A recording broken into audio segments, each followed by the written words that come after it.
আলহামদুলিল্লাহ হাজি হেদায়েতুল্লাহ বাইতুল মামুর জামে মসজিদের সম্মানিত মুসলিম পর্দানিশীন সম্মানিত মা ও বোনেরা, মহান আল্লাহ রাব্বুল আলামিনের দরবারে অসংখ্য অগণিত শুকরিয়া আদায় করি যে আল্লাহ রাব্বুল আলামিন দয়া করে, মায়া করে, মুহাব্বত করে, ভালোবেসে 10 মায়ের 10 সন্তানকে একত্রিত হয়ে জুড়ি মিলে বসার মতো যে আল্লাহ সুযোগ করে দিলেন, আল্লাহ পাকের দরবারে প্রাণ খুলে অন্তঃস্থল থেকে কালিমাতুর শুকর আদায় করি। সকলে একযোগে বলি আলহামদুলিল্লাহ। আল্লাহ পাকের দরবারে আরো শুকর যে আল্লাহ রাব্বুল আলামিন আমাদেরকে নতুন একটি মাসে আমাদেরকে উপনীত করে দিলেন। আলহামদুলিল্লাহ। এই মাসটির নাম কি আপনারা জানেন? জমাদুল আউয়াল। কি নাম? জমাদুল আউয়াল। আজকে জমাদুল আউয়ালের প্রথম জুমা। আলহামদুলিল্লাহ। আল্লাহ রাব্বুল আলামিন নতুন মাসের প্রথম জুমায় আমাদের সম্পর্কে একত্রিত করে দিয়েছেন। আল্লাহ পাকের বড় এক ইহসান, বড় এক দয়া, মায়া, মোহাব্বত করে জুমার নামাজ আদায় করার জন্য আল্লাহ রাব্বুল আলামিন তার কুদরতের হাতে ধরে ধরে আমাদেরকে তার ঘরে বসাইয়া দিলেন। আলহামদুলিল্লাহ। আজকে মুসলমান সকলের জন্য আজকের জুমার নামাজ ফরজ এবং গরিবের হজের দিন। রাসূল ঘোষণা করেছেন, যখন জুমার দিন আসে তখন তোমাদের জন্য হজে যেমন প্রস্তুতি গ্রহণ করে, ঠিক তেমনি ভাবে তোমরা সেই হজের যেইভাবে প্রস্তুতি গ্রহণ করে তারা চলে যায়, ঠিক তেমনি ভাবে তোমরা উযু গোসল করে ভালো পোশাক পরিচ্ছদ সুগন্ধি ব্যবহার করে তোমরা আল্লাহর ঘর মসজিদের দিকে চলে যাও। আল্লাহ পাকের হুকুম পালন করার জন্য আল্লাহ রাব্বুল আলামিন আমাদেরকে তৌফিক দান করেছেন। এজন্য আরেকবার বিনীতভাবে শুকর গুজার করি। আলহামদুলিল্লাহ। ভাইয়ের আমার, বন্ধুরা আমার, আমি পবিত্র কোরআনুল কারীম থেকে 4 নম্বর পারা, কত নম্বর? 4 নম্বর পারা সূরা নিসা। কি নাম? নিসা। সূরা নিসা 29 নম্বর আয়াত তেলাওয়াত করেছি। এই আয়াত থেকে কথা বলবো এবং রাসূলের হাদিস, তার মুখের বাণী আপনাদের কাছে পেশ করা হবে, শোনানো হবে। আল্লাহ রাব্বুল আলামিন যেন আমাদের সকলকে আমলের সাথে শোনা এবং আমল করার মতো যেন তৌফিক দান করেন। চিল্লিয়ে বলুন আমিন।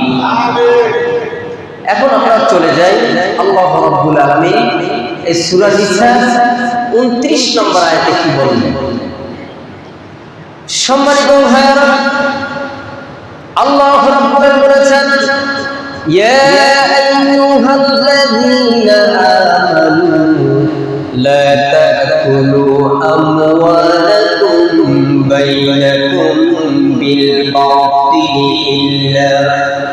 ইল্লা আন তাকুনা তিজারাতান আন তারাদিন মিনকুম ওয়া লা তাকতুলু আনফুসাকুম ইন্নাল্লাহা কানা বিকুম রাহিমা। আল্লাহু আকবার। ভাইরা আমার, বন্ধুরা আমার, আল্লাহ তাআলা এই আয়াতের মধ্যে বলছেন, হে ঈমানদারগণ, কি বলছেন? মুমিনগণ না, হে ঈমানদারগণ, হে মুমিনগণ, আমাদেরকে সম্বোধন করে বলছেন, ইয়া আইয়ুহাল্লাযীনা আমানু, হে মুমিনগণ। আল্লাহ তাআলা বলেন, তোমরা তোমাদের সম্পত্তি, তোমাদের যে ধন সম্পত্তি আছে, তোমাদের নিজেদের মধ্যে অন্যায়ভাবে অবৈধভাবে ভক্ষণ করো না, অবৈধভাবে ভক্ষণ করো না। হ্যাঁ, ব্যবসার সূচনা, ব্যবসার ক্ষেত্রে তোমরা পরস্পরের সম্মতি এবং পরস্পরের সন্তুষ্টির উদ্দেশ্য করে তোমরা তোমাদের অর্থ সম্পদ ভোগ করতে পারো। আল্লাহ তাআলা বলেন, হত্যা করো না। আল্লাহ বলছেন তোমরা নিজেদেরকে হত্যা করো না, এবং আল্লাহ রাব্বুল আলামিন তোমাদের উপর খুব দয়াশীল। সুবহানাল্লাহ। এই আয়াতের মধ্যে স্পষ্টভাবে বলে দিয়েছেন যে হে মুমিনগণ, যে আমাদের যে অর্থ সম্পদ আছে, এই অর্থ সম্পদ ভাগাভাগি হয়। এমনও খোঁজ পাওয়া যায় যে ভাই ব্রাদার, ভাইদের মধ্যে ঝগড়াঝাটি, রক্তপাত ঘটায় এবং ভাইকে অন্যায়ভাবে মেরে ফেলে শুধু এই সম্পত্তির কারণে। আছে কি নাই? আমি শুনেছি ভাই ভাইকে মেরে ফেলেছে শুধু এই জায়গা সম্পত্তি, অর্থ সম্পত্তির জন্য। আল্লাহ তাআলা ডাইরেক্ট আমাদেরকে বলে দিয়েছেন, হে মুমিনগণ, তোমরা তোমাদের সম্পত্তি নিজেদের মধ্যে অবৈধ পন্থায় তোমরা ভক্ষণ করো না, খেও না। আমি বড়, আমার ছোটদেরকে ঠকাইলাম, তাদেরকে সেই জমির ভূমি ভালো করে দিলাম না, আমি একটা বড় দেখে আমি খেয়ে ফেললাম, এরকমের জন্য না হয়। আমার কথা না, আল্লাহর কথা না। আল্লাহ কি বলছেন? অবৈধ পন্থায়, অবৈধভাবে তোমরা ভক্ষণ করো না। হ্যাঁ, আবার আল্লাহ বলছেন হ্যাঁ, ব্যবসার সূত্রে, ব্যবসার সূত্রে পরস্পর আমরা ভাইরা ভাইরা বসলাম, ব্যবসার সূত্রে সম্পত্তিক্রমে সমর্থন এবং সন্তুষ্টি অবস্থায় তোমরা একজন আর একজনের সম্পত্তি ভোগ করতে পারবে। এখন বড় ভাই যদি বলে ছোট ভাইকে, ভাই তুমি আমার ওই জমিতে তুমি খাই, তুমি ভোগ গ্রহণ করো, এটা কি সম্মতি, সমর্থন এবং সন্তুষ্টি চিত্তে তাকে দান করো, খাওয়াই যাবে। এই হলো সমর্থন এবং সন্তুষ্টি। এখন আপনি বড়দেরকে ছোটদেরকে ঠকাইবেন এবং বোনদেরকে ঠকাইবেন, এই ক্ষমতা, এই আদেশ, এই পাওয়ার আপনাকে আমাকে কে দিয়েছেন? কেউ দেয়। এটা আমাদের যার যার পার্সোনাল বিষয়, যার যার ব্যক্তিগতভাবে আমরা তাদেরকে ঠকাই, অথচ আল্লাহ নিষেধ করেছেন। কথাটা বুঝছেন? আল্লাহ নিষেধ করেছেন, সেই কাজগুলো আমরা করি। সমাজে ঘুরে ঘুরে দেখবেন প্রত্যেকটা ফ্যামিলিতে সমস্যা আছে, প্রত্যেকটা ফ্যামিলির সমস্যা আছে। দেখো অর্থ সম্পদ আছে, তাদের নাই তা তো নাই, আর যাদের আছে খোঁজ নিয়ে দেখবেন এই সমস্যাগুলি প্রত্যেকটা সমাজের মধ্যে। আল্লাহ তাআলা আমাদের সকলকে যেন এই সমস্ত কাজ থেকে বাঁচাই রাখছে। সবাই বলুন আমিন। আবার আল্লাহ তাআলা কত সুন্দর কথা বলছেন, আল্লাহ তোমাদের প্রতি দয়াশীল।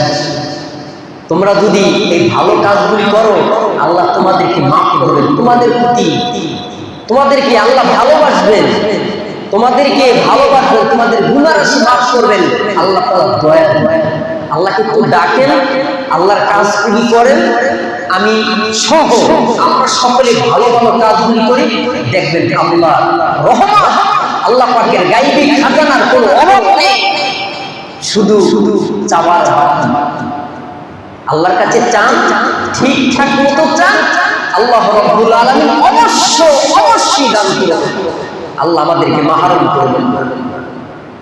আল্লাহর কাছে যদি চাই আমরা বিনীতভাবে, আল্লাহর কাছে যদি চাই, সে প্রত্যক্ষদর্শী আমি নিজে। আল্লাহ যে গায়বী খাজানা, আল্লাহ যে গায়বী মদত দিয়ে তার বান্দাকে সাহায্য করতে পারে, সেই একজন আমি। আলহামদুলিল্লাহ, আমি নিজের পক্ষ থেকে আল্লাহর কাছে শুকর গুজার করি, কারণ আল্লাহ আমাকে বাঁচাইল। আল্লাহ তাআলা আমাকে বিশাল বড় এক মহা মুসিবত থেকে আমাকে বাঁচাইছেন। দেখলাম আসলে যেখানে বান্দা চেষ্টা শেষ, সেখানে আল্লাহ পাকের চেষ্টা শুরু হয়ে যায়। যেখানে বান্দার চেষ্টা শেষ হয়ে যায়, বান্দার আর কোনো কিনার নাই, তখন আল্লাহ পাকের রহমত বান্দার উপর নাজিল হয়ে যায়। ভাইরা আমার, আল্লাহ পাকের ভান্ডে মালের কোনো অভাব নেই, শুধু আমরা চাইতে। এই মুখটা পবিত্র, মুখ হচ্ছে পবিত্র। এই পবিত্র মুখ থেকে আমরা কত কথা বলি। এই মুখটাকে, জবানটাকে পবিত্র রাখেন। এই মুখের দ্বারা মানুষকে কাছে আনা যায়, আবার এই মুখের কথার দ্বারা মানুষ চলে যায়। মানুষের ব্যবহার এমন একটা জিনিস, দেখবেন মানুষের ব্যবহারের কারণে কত মানুষ, কাছের মানুষ দূরে চলে যায়, দূরের মানুষ কাছে চলে আসে। এই ব্যবহার আমাদের জবান দিয়ে যেন ভালো ভালো কথাগুলি বের হয়। ভাইরা আমার, এজন্য আমরা আল্লাহ পাকের রহমত থেকে যেন আমরা কোন বান্দা বান্দি যেন নিরাশ না হই, আল্লাহ পাকের রহমতেই আশা করব ইনশাআল্লাহ।